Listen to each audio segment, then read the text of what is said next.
تنگی کے ساتھ آسانی۔ السلام علیکم ویورز۔ کچھ تحریریں اور کردار انسان کے دل و دماغ کو اس طرح اپنے ساتھ انوالو کر لیتے ہیں کہ ان کے دکھ اور سچویشن سے نکلنا مشکل ہو جاتا ہے، اور انسان چاہتے ہوئے بھی ان سے اپنی جان نہیں چھڑا سکتا۔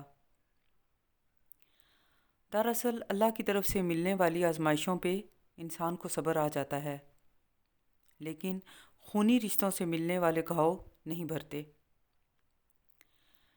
میرا اشارہ اپنی پچھلی ویڈیو میں موجود تحریر میری ذات ذرائع بے نشاں کی طرف ہے۔ اس میں کوئی شک نہیں کہ تخلیقی کام انسان کے اندر بے چینی اور دکھ کے تاروں کو چھیڑے بغیر انجام نہیں پا سکتا۔ عموماً تخلیقی کام کی تکمیل کے بعد انسان کا کتھارسس ہو جاتا ہے اور وہ پرسکون ہو جاتا ہے، لیکن کل ایسا نہیں ہوا۔ ہماری ایک آنٹی کے گھر ایک عورت صفائی کرنے کے لیے آتی تھی۔ وہ کہا کرتی تھی، مویاں نے مار چھڑیا ہے تے جیوندیاں نے ساڑ چھڑیا ہے۔ میں سوچتی ہوں کہ یہ زندگی کی سب سے تلخ حقیقت ہے جو اس بالکل ان پڑھ عورت نے ایک جملے میں بیان کر دی۔ ویورز، اللہ کا لاکھ لاکھ شکر ہے کہ قرآن پاک میں اللہ تعالیٰ نے سورہ علم نشرح میں 2 مرتبہ تاکیداً فرمایا ہے کہ بے شک تنگی کے ساتھ آسانی ہے۔ جب انسان کو زخم لگتے ہیں تو اللہ کا سسٹم فوراً انسان کے زخموں کو بھرنے کے لیے اپنا کام شروع کر دیتا ہے، اور تنگی کے بعد آسانی کا سفر شروع ہو جاتا ہے۔ انسان نامکمل ہے اور اس کی خوبصورتی بھی اسی میں ہے۔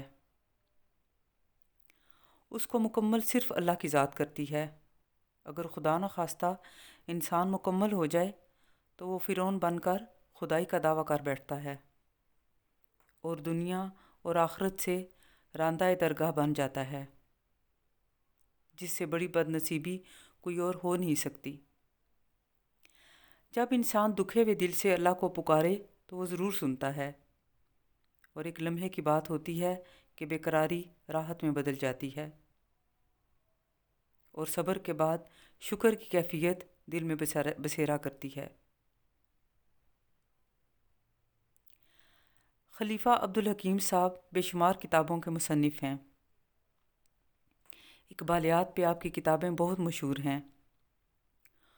ان کی علامہ سے ملاقاتوں کے حوالے سے ایک تحریر آپ کی خدمت میں پیش کرتی ہوں۔ اقبال کے بیرسٹر بننے کی کوشش میں ایک افسوسناک حادثہ سمجھتا ہوں۔ اس فن سے ان کو کوئی خاص لگاؤ نہیں تھا، لیکن انہوں نے یہ پیشہ 2 وجوہ سے اختیار کیا تھا۔ ایک تو پیٹ پالنے کے لیے، اور دوسرے اس لیے کہ اس میں ملازمت کے مقابلے میں انسان زیادہ آزاد ہوتا ہے، اور آزاد ان معنوں میں کہ وکیل حکومت کا ملازم نہیں ہوتا، اور مقدمہ لینا یا نہ لینا بھی اپنے اختیار کی بات ہے۔ لیکن غم روزگار ہمارے ملک میں اہل کمال کو پوری طرح آزاد نہیں ہونے دیتا۔ علامہ خود ہی فرماتے ہیں، وہ چیز نام ہے جس کا جہاں میں آزادی، سنی ضرور ہے دیکھی کہیں نہیں میں نے۔ میں نے ایک روز عرض کیا، ڈاکٹر صاحب، یہ وکالت کا پیشہ دنیا داری کا نچوڑ ہے۔ ہرس، ہوس، بغض، ظلم، جھوٹ، بہتان۔ عدالتوں کی فضا اس تمام شیطانیت سے لبریز ہوتی ہے۔ اس میں انسانوں کے ادنا ترین جذبات کی نفسا نفسی ہوتی ہے۔ آپ جیسے جذبات اور افکار کے انسان کے لیے تو یہ پیشہ کسی طرح بھی موزوں نہیں ہو سکتا۔ فرمانے لگے کہ نہیں، اس میں سے ایک بڑا فائدہ یہ نکلتا ہے کہ انسان کی ان خباثتوں کو اریاں دیکھ کر طبیعت میں بڑا رد عمل پیدا ہوتا ہے، اور اس کثافت سے گھبرا کر روح بےتابی سے لطافت کی طرف گریز کرتی ہے۔ ویورز، علامہ اقبال کے جواب نے میری بے قراری کو راحت میں بدل دیا۔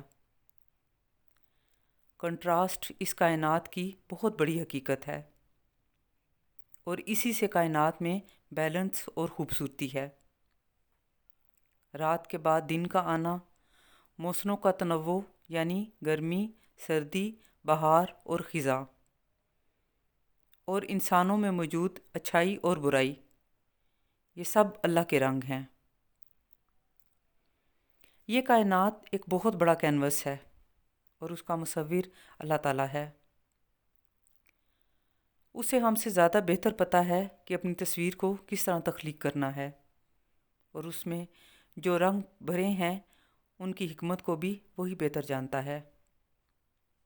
سورہ یونس میں اللہ تعالیٰ نے فرمایا ہے، فَلَا يَحْزُنْكَ قَوْلُهُمْ إِنَّ الْعِزَّةَ لِلَّهِ جَمِيعًا هُوَ السَّمِيعُ الْعَلِيمُ،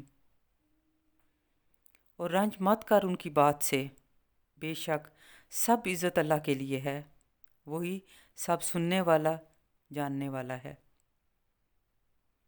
بے شک ساری عزت صرف اللہ کے لیے ہے۔ آپ سب کا بہت شکریہ۔ اللہ حافظ۔